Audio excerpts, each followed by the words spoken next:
Do you mind? You can't hear. It is quite extraordinary. It is quite extraordinary that the Labour Party now finds itself opposing a decision which, yes, is tough, but is also fair. To growth, and in the end is going to bang up benefits and Gordon Brown.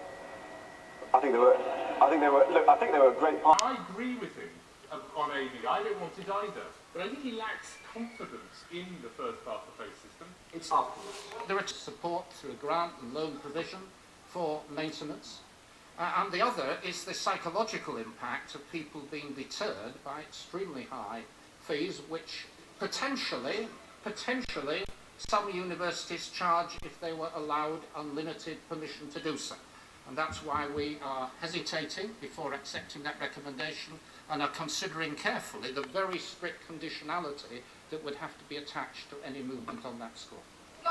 Now from Norwich, with apologies to... Twice as much as the lowest third. That is fair and it's progressive, and the government broadly endorses this approach and will examine the details of implementation. We turn to the idea. Well, we're all standing question. What I make about child benefit is this: we've had to take some difficult decisions. It is quite extraordinary. It is quite extraordinary that the Labour Party now finds itself opposing a decision which, yes, is tough, but is also fair in the context of the decisions we have got to do. Not in an ideal world. We're in a world where we've inherited a massive financial mess. Two issues which affect the people that he's concerned.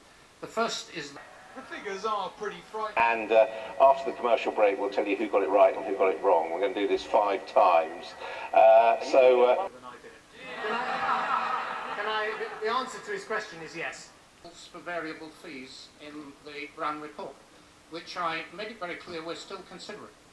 And let me just set out the argument.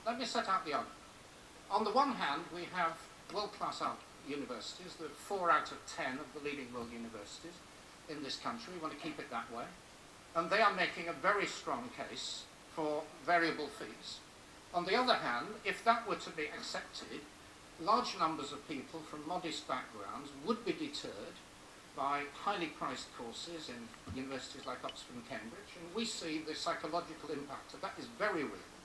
And we need to weigh those two factors, and that's why, although I've come to the House with a very firm proposal of our support for the 7,000 limit, we want to consider further on how we balance those two issues in relation to variability.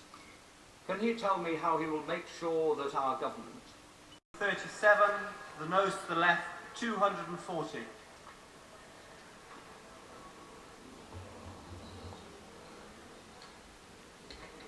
And he concludes that the proposal is simply unworkable. All parties had changed